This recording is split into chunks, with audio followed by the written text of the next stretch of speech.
राधा अपने माता पिता की इकलौती संतान थी। वह अपने परिवार के साथ रहती थी। उसके पिता हमेशा भगवान के भरोसे रहा करते थे। अगर कुछ काम नहीं होता तो यह कहते थे, जैसी ईश्वर की इच्छा। एक बार गरीबी के चलते बहुत सारा कर्ज हो गया। तब उसकी बेटी ने कहा, आप कुछ काम क्यों नहीं करते? हमारे ऊपर इसी वजह से कितना सारा कर्ज हो गया है। ये सब ईश्वर की इच्छा है। ईश्वर की इच्छा के आगे भला किसकी चली है? अगर ईश्वर चाहेगा तो ये कर्ज निपट जाएगा।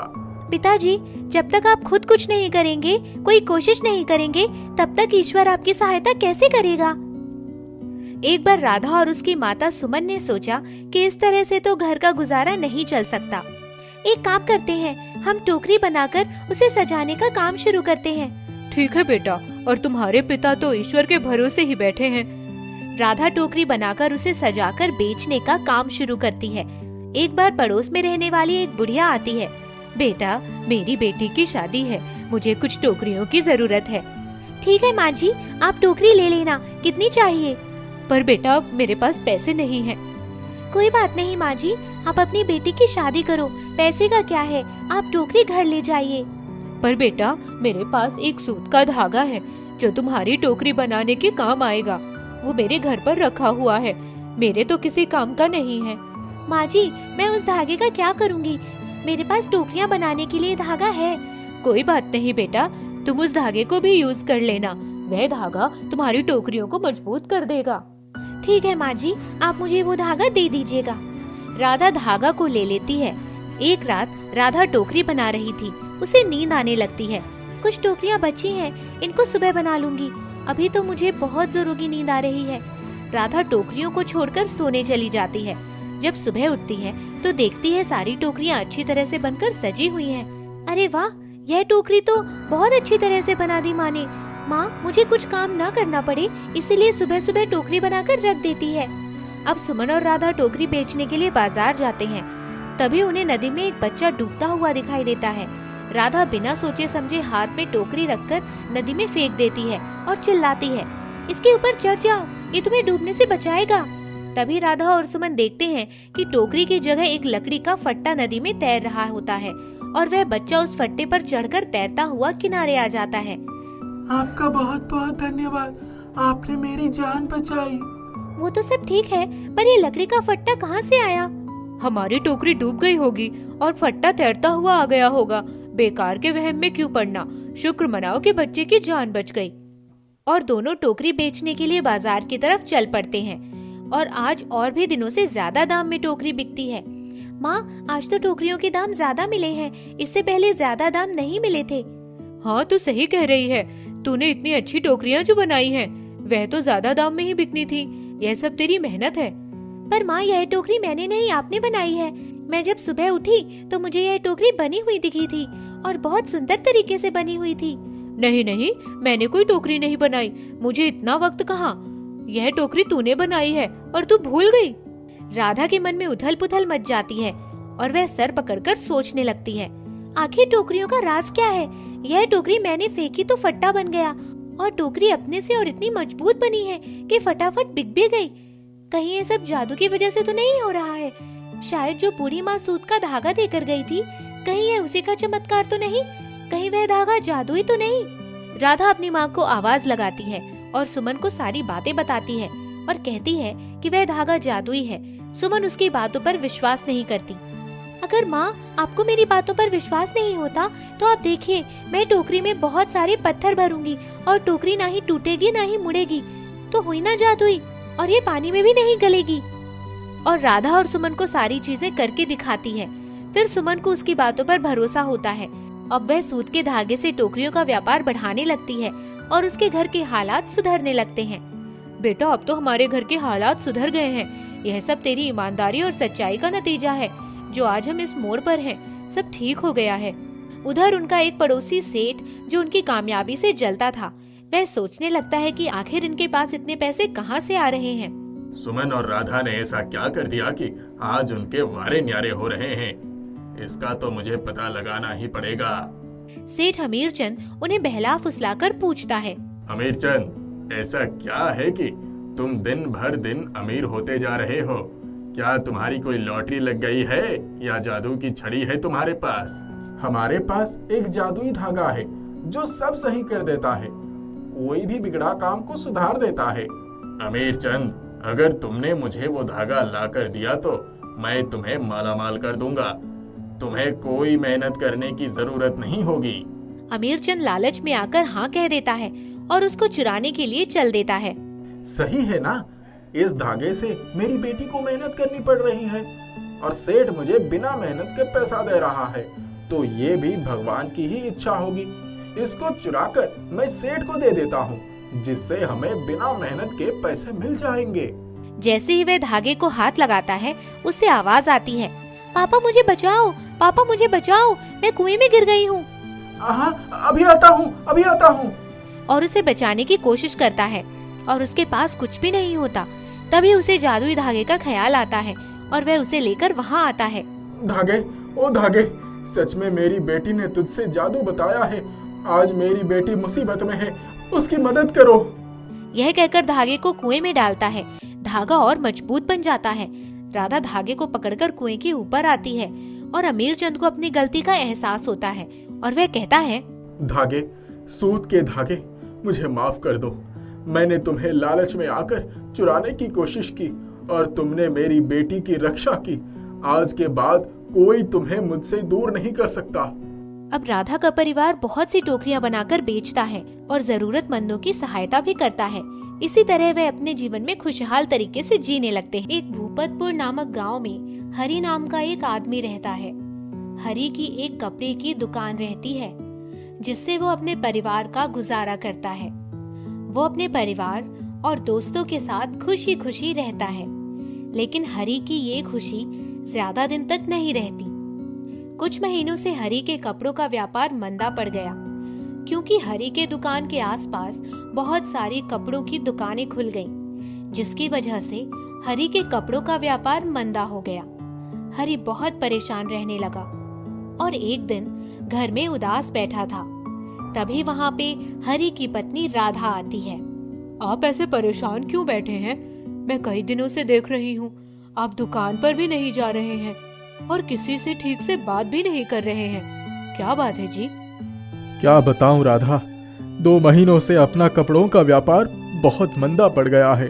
क्या करूं, कुछ समझ में नहीं आ रहा है। आप परेशान मत होइए, सब ठीक हो जाएगा। तभी वहाँ हरि का दोस्त राजू आता है। अरे हरी मेरे दोस्त, कहाँ हो? बाहर आओ, बाजार चलते हैं, थोड़ा मौज मस्ती हो जाएगी। 2 महीने से मेरे काम नहीं चल रहा है। मैं 2 पैसे के लिए तरस रहा हूँ और तुम मेरा मजाक बना रहे हो। कैसे मतलबी दोस्त हो? चले जाओ यहाँ से। मेरी तुम्हारी दोस्ती खत्म, आज से खत्म। अरे हरी मेरे दोस्त, तुम मुझे गलत समझ रहे हो। मैंने सोचा तुम कई दिनों से बाहर नहीं निकले, थोड़ा बाहर निकलोगे, लोगों से मिलोगे तो तुम्हारा मन हल्का हो जाएगा। और तुम मुझे ही गलत समझ रहे हो। तुम्हें इस तरह बर्ताव नहीं करना चाहिए। मैं जा रहा हूँ। आपने अपने बचपन के दोस्त को घर से भगा दिया, ये ठीक बात नहीं है। आप किसी से भी अच्छा बर्ताव नहीं कर रहे हैं। बुरा समय सबका आता है, लेकिन इसका मतलब ये नहीं कि हम सबसे लड़ाई कर लें। हरि मन ही मन पछताने लगता है और आइंदा इस तरह का व्यवहार न होने पाए इसका संकल्प लेता है। तभी वहाँ एक बाबा आते हैं। भगवान के नाम में कुछ दे दो, बहुत जोर की भूख लगी है। हरि एक नेकदिल इंसान था, अपने दर पर आए किसी को भी खाली हाथ नहीं जाने देता था। हरि ने खाने का निवाला तोड़ा ही था कि तभी बाबा ने आवाज लगाई, भगवान के नाम पे कुछ दे दो, 2 दिन से भूखा हूँ। पहले खाना तो खा लीजिए, फिर जाइए चिल्लाने भिखारी को। हरि बाबा को खाने के लिए कुछ खाना देता है। बाबा बैठकर खाना खाते हैं और बोलते हैं, बच्चा, बहुत परेशान हो तुम और कई महीनों से काम भी नहीं चल रहा है। इतनी गरीबी आ गई है कि 2 वक्त का खाना भी मुश्किल से मिल रहा है, लेकिन तुमने अपनी इंसानियत नहीं छोड़ी। अपना खाना मुझ भूखे को खिला दिया। भगवान तुम्हारा भला करे। ये लो, ये दिया है, इसको अपने घर में रख देना। हरि जैसे ही दिया घर के अंदर ले जाता है, दिया से एक अद्भुत और अलौकिक रोशनी निकलती है और हरि का पूरा घर जगमगा उठता है। हरि, एक बात याद रखना, कभी भी अपने पैसों का घमंड मत करना और ना ही किसी का बुरा सोचना, नहीं तो तुम्हारी सारी शान और शौकत, धन दौलत सब धीरे धीरे चली जाएगी और तुम गरीबी की अवस्था में आ जाओगे।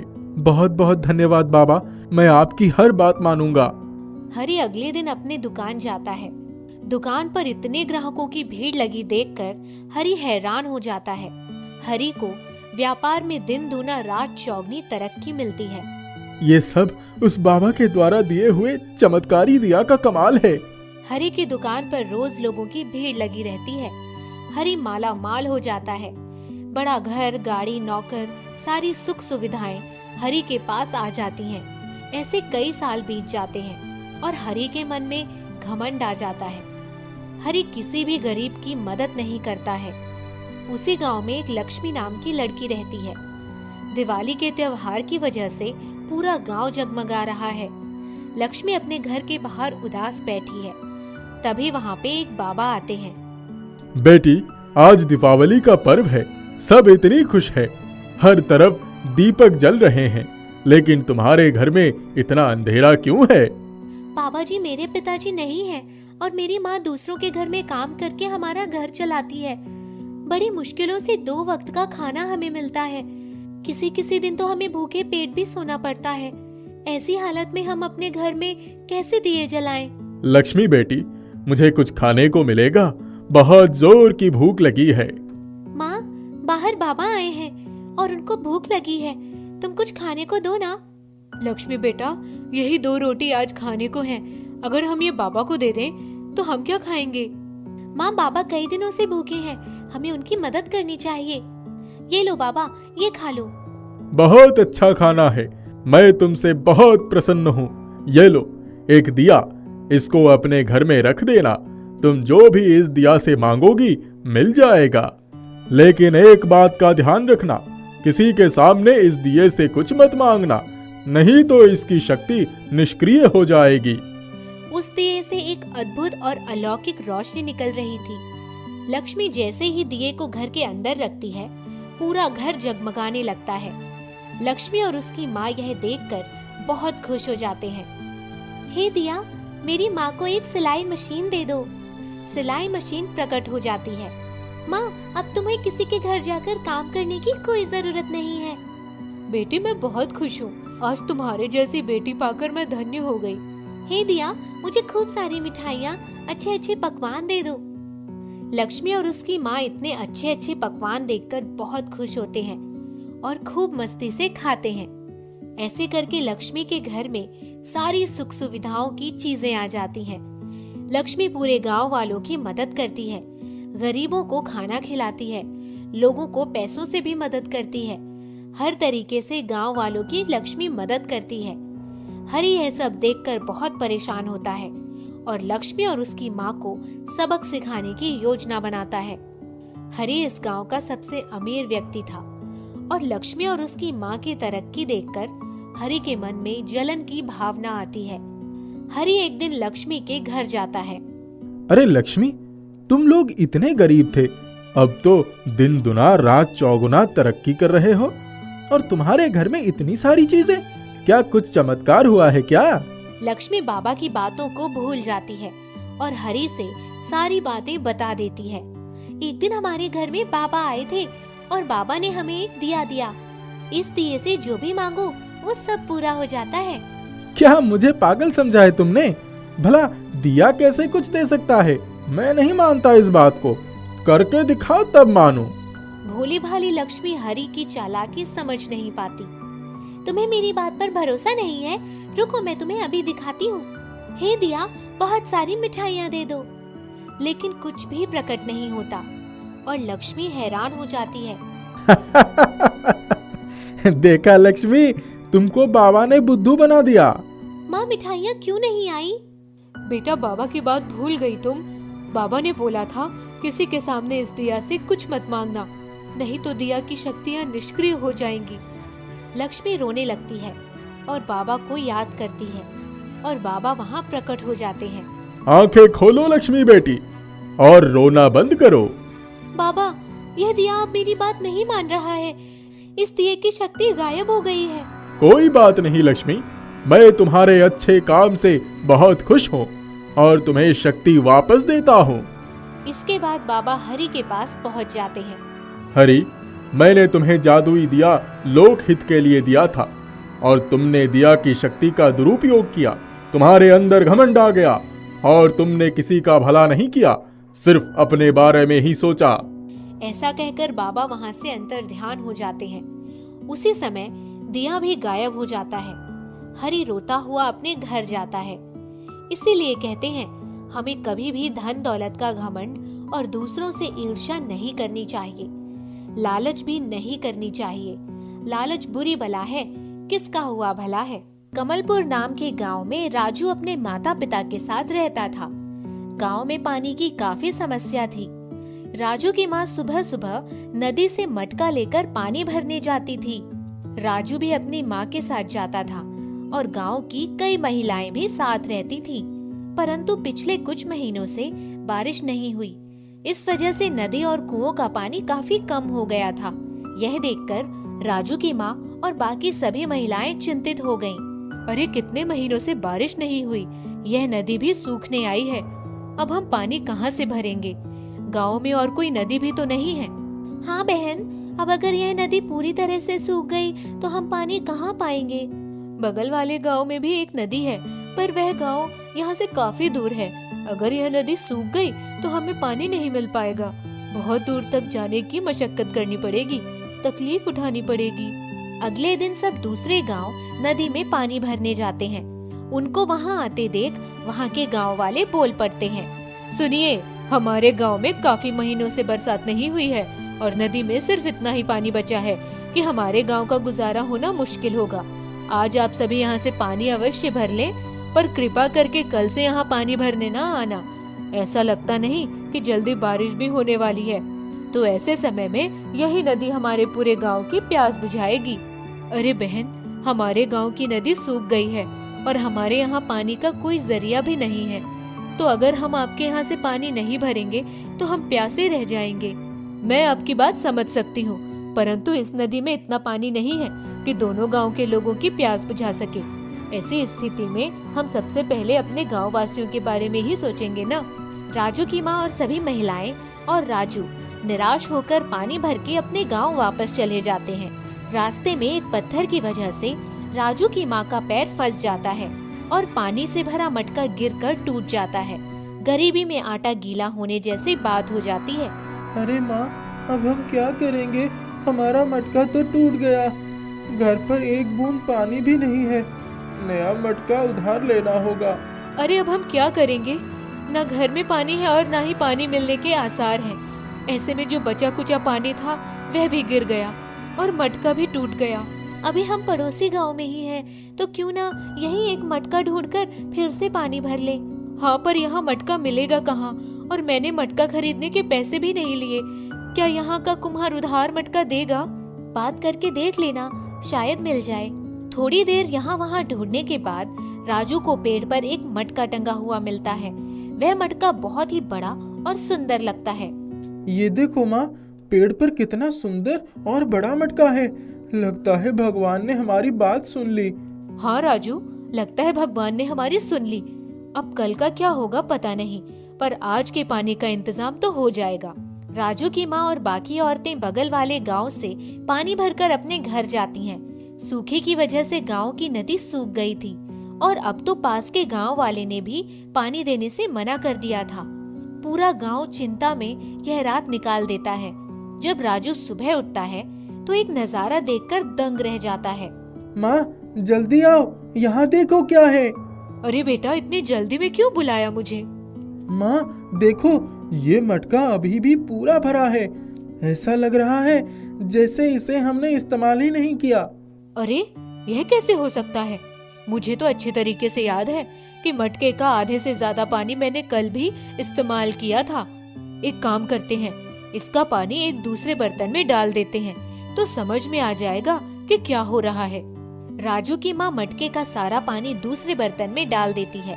वो फिर मटके में देखती है तो चकित रह जाती है। अरे यह कैसे हो रहा है? इससे पानी निकाल रही हूँ, फिर भी मटका पूरा भरा है। यह कोई साधारण मटका तो नहीं लगता। इतने में मटके से एक आवाज बाहर आती है। मैं एक साधु की आत्मा बोल रहा हूँ। मैं कई सालों से इसी स्थान पर तपस्या कर रहा था जहाँ पर तुम्हें यह मटका मिला। काफी आयु होने के बाद मैंने समाधि ले ली और मेरा सारा पुण्य इस मटके में आ गया था। यह मैंने इसीलिए किया था क्योंकि इस गांव में पानी की समस्या बहुत सालों से चली आ रही थी। इसीलिए जब भी समस्या आए तो इस मटके के मदद से गांव के लोगों की समस्या दूर हो जाए। पर इस मटके का लाभ सिर्फ तुम अपने पास तक सीमित मत रखना। प्रत्येक गांव वासी को इसका लाभ कराइए और सबकी प्यास बुझाइए। महर्षि, हम वही करेंगे जैसा आप चाहते हैं। ऐसे मटके में आकर आपने हम सभी गांव वासियों का कल्याण कर दिया। मैं आपसे वादा करती हूँ कि हर गांव वासी को आजीवन इस मटके से जल देती रहूंगी। राजू बेटा, जाकर सभी गांव वालों को यहाँ बुला कर लाओ ताकि सबकी मदद हो सके। और हाँ, भूलना मत, सबको अपना मटका साथ लाने के लिए कहना। जी माँ, मैं अभी जाता हूँ और सबको लेकर आता हूँ। राजू पूरे गांव में जाता है और सभी को अपने अपने मटके लेकर आने के लिए कहता है। कुछ ही समय में पूरा गांव राजू के घर पहुंच जाता है, परंतु सभी को मटके लेकर क्यों बुलाया गया है यह चीज उन्हें पता नहीं होती है।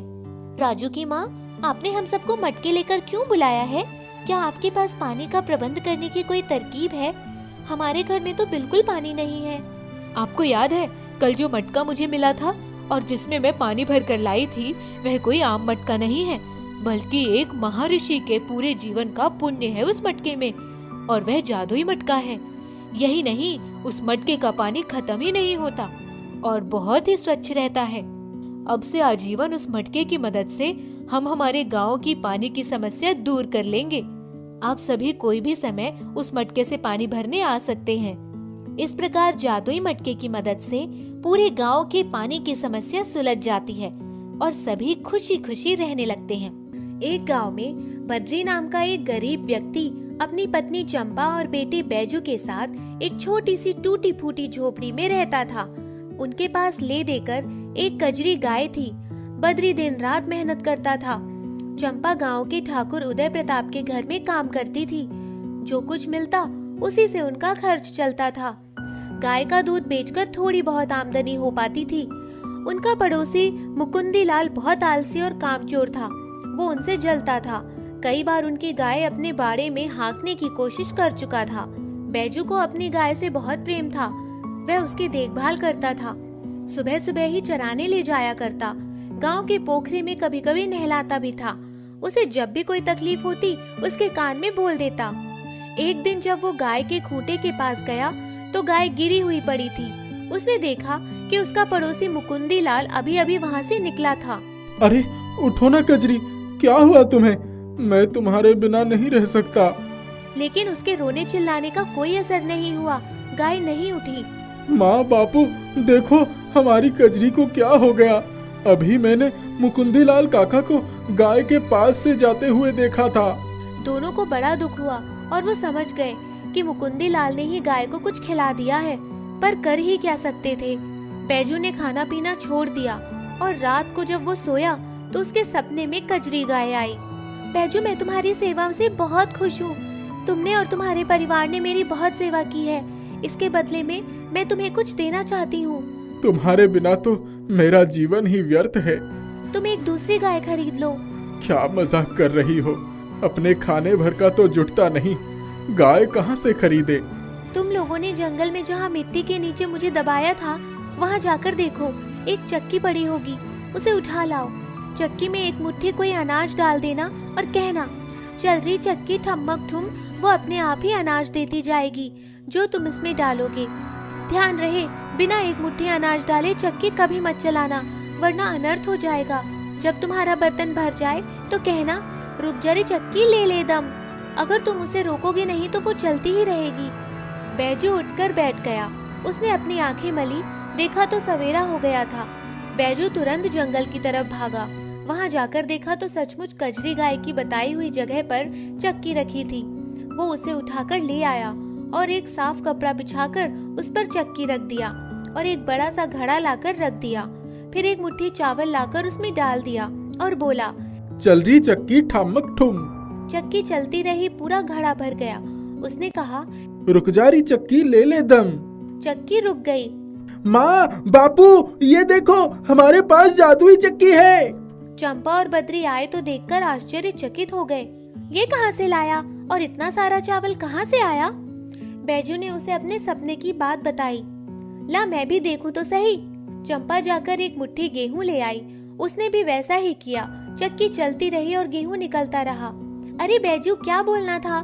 बोल जल्दी, नहीं तो पूरा भर जाएगा। बैजू ने चक्की को रोक दिया। सब बहुत खुश थे। अब उनके पास अनाजों का ढेर लग गया। बद्री रोज बाजार जाकर अनाज मंडी में अच्छे दामों पर अनाज बेच दिया करता। कुछ ही महीनों में उन्होंने अपना कारोबार शुरू कर लिया। खूब मुनाफा होने लगा। सबसे पहले उन्होंने एक गाय खरीदी। धीरे धीरे उनके पास बहुत धन दौलत हो गई। उन्होंने बड़ा सा घर लिया, उसमें गौशाला बनवाया। मुकुंदी लाल से उनकी उन्नति देखी नहीं जाती थी। उसे तो खलबली मची रहती थी कि बद्री की तो गाय भी मर गई और इसके बाद भी ये कैसे इतना अमीर हो गया। एक दिन मुकुंदी लाल ने कहा, अच्छा बद्री भैया, कहाँ से गड़ा हुआ धन मिल गया? जरा हमें भी तो बता देते, हम भी तुम्हारी तरह कुछ धन दौलत कमा लेते। मुकुंदी लाल, हमने तुम्हारे बारे में किसी को नहीं बताया। इसका मतलब यह नहीं कि हम तुम्हारी करतूतों से अनजान हैं। जिस दिन मुंह खुल जाएगा उस दिन गांव वाले तुम्हारा हुक्का पानी भी बंद कर देंगे। हटो मेरे सामने से। बड़ा घमंड हो गया है इसे। मुझे तो पता करना ही होगा, आखिर इसकी अमीरी का रहस्य क्या है। दूसरे दिन जब उसने उसकी खिड़की से झांक कर देखा तो एक चक्की के आसपास तीनों बैठे थे और बैजू के बोलते ही चल रही चक्की ठमक ठुम उसमें से चावल निकलने लगा। वो आधी बात सुनकर ही भागा। उसे तो ये भी नहीं पता था कि चक्की में एक मुट्ठी अनाज भी डाला गया था। किसी तरह इस चक्की को मुझे हटियाना ही पड़ेगा। दूसरे ही दिन जब बद्री और बैजू बाजार गए थे और चंपा गौशाला में खड़ी थी, तभी वो घर के भीतर चुपके से गया और उसकी चक्की उठा लाया। उसने अपनी पत्नी से कहा, अरे सुन, जल्दी से मेरे साथ चल, कुछ जरूरी सामान ले ले। हमारे पास जादुई चक्की है। हम ठाठ से किसी शहर में रहेंगे और अमीर हो जाएंगे। मुझे भी तो दिखाओ कैसे चलती है ये जादुई चक्की। मुकुंदी लाल ने तुरंत ही चक्की में बिना अनाज डाले ही उसे चला दिया और बोला, चल रही चक्की ठमक ठुम। चक्की ने 3 बार घुर्र घुर्र किया और अचानक उसका घर हिलने लगा। घर की सारी दीवारें थोड़ी ही देर में गिर गई। चक्की अपने आप बद्री के घर ठुमकती हुई पहुंच गई और मुकुंदी लाल और उसका परिवार मलबे में दबकर चिल्लाने लगे, अरे अरे कोई बचाओ, हम बर्बाद हो गए, जल्दी निकालो वरना हम मर जाएंगे, बचाओ। चंपा ने देखा कि मुकुंदी लाल का घर गिर गया है तो वो भागी हुई गई। तब तक बद्री और बैजू भी आ गए। किसी तरह से उन्होंने मलबे से उन्हें बाहर निकाला। बद्री भैया, हमें अस्पताल ले चलो वरना हम मर जाएंगे। दोनों उन्हें अस्पताल ले गए। जब मुकुंदी लाल और उसकी पत्नी कुछ ही दिनों में ठीक होकर वापस आए तो मुकुंदी लाल ने कहा, बद्री भैया, हमसे बहुत बड़ा अपराध हुआ है, हमें माफ कर दो। किस बात की माफी मांगने आए हो भाई? मुकुंदी लाल और उसकी पत्नी ने शुरू से अंत तक की सारी बातें बताई। बद्री और उसके परिवार वाले नेक दिल थे। उन्होंने सबको माफ कर दिया और कहा, सुबह का भूला शाम को वापस आए तो उसे भूला नहीं कहते, अब से सुधर जाओ। दोनों परिवारों का मेल हो गया। अब मुकुंदी लाल भी बद्री के साथ उसके कारोबार में हाथ बटाने लगा। जादुई चक्की ने उनका जीवन बदल दिया। जबलपुर नामक के गांव में मनोहर अपनी पत्नी ममता के साथ रहता था। मनोहर एक ऑटो ड्राइवर था और बहुत शराब पीता था, जिसके कारण घर में कुछ पैसे नहीं बचते थे और उनकी आर्थिक स्थिति बहुत खराब रहती थी। एक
फिर उसमें भी एक दिन मनोहर पी कर आता है और ममता को बहुत मारता है और गुस्से में अपने काम पर चला जाता है।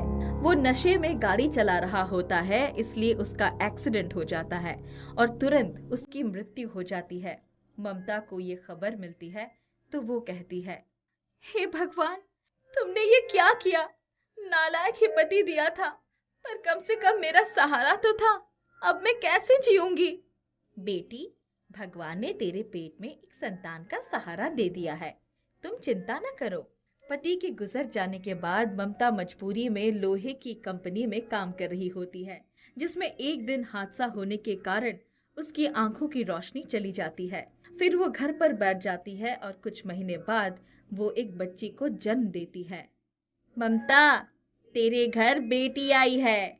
आप ये क्या कह रही है?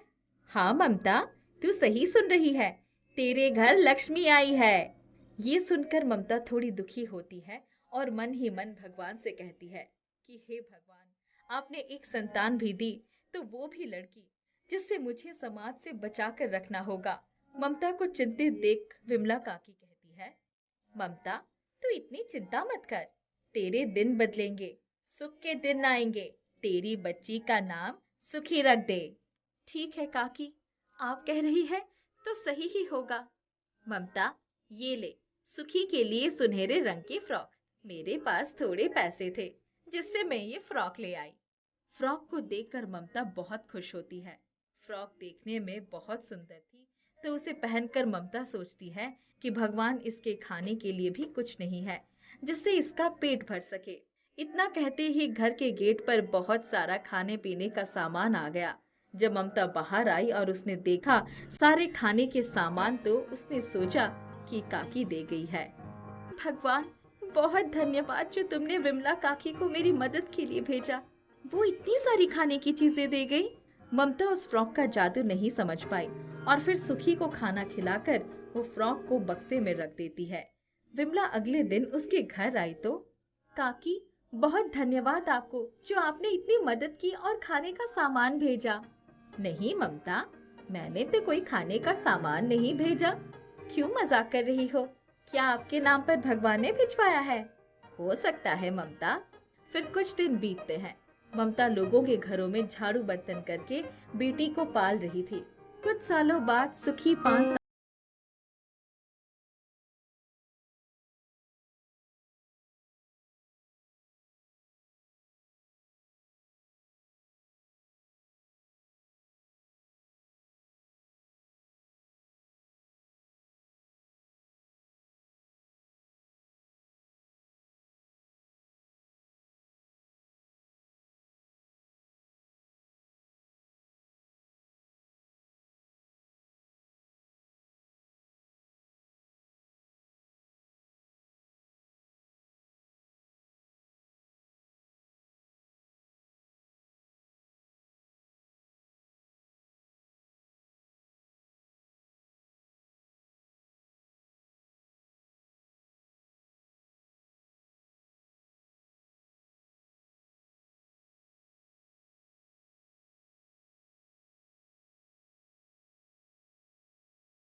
चिंता न करो, मुझे कुछ नहीं चाहिए। मुझे एक भाई मिल गया और अब मुझे कुछ नहीं चाहिए।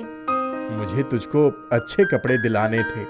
तभी सुखी के हाथ में फ्रॉक देखकर उसे अपने हाथ में ले मुन्नू कहता है, बहन, तुम इतनी छोटी फ्रॉक लेकर क्यों घूम रही हो? मैं तुम्हें ऐसी ही सुंदर फ्रॉक लाकर दूंगा एक दिन। इतना कहना था कि अचानक उसके सामने एक सोने की फ्रॉक आ गई। ये देखकर दोनों भाई बहन चौंक गए और उन्हें अपनी आंखों पर विश्वास नहीं हुआ। फिर मुन्नू बोला, सुखी, ये क्या है? भैया, मुझे भी पता नहीं ये क्या हो रहा है। बच्चों, तुम लोग घबराओ मत, मैं एक जादुई फ्रॉक हूँ। मुझसे तुम दोनों जो मांगोगे वो सब मिलेगा, लेकिन बस ईमानदारी से। ये सुनकर दोनों भाई बहन बहुत खुश हो जाते हैं और धीरे धीरे दोनों अच्छा खाना, कपड़े और घर मांगकर फिर अच्छी सी नौकरी पाकर मेहनत करने लगते हैं और लोगों की भी मदद कर सुख से रहते हैं। कहते हैं ना, ईमानदारी से रहने वाले लोगों की कभी हार नहीं होती। भगवान भी उसी की मदद करते हैं जो ईमानदारी के रास्ते पर चलता है। इसलिए हमेशा ईमानदार रहना चाहिए।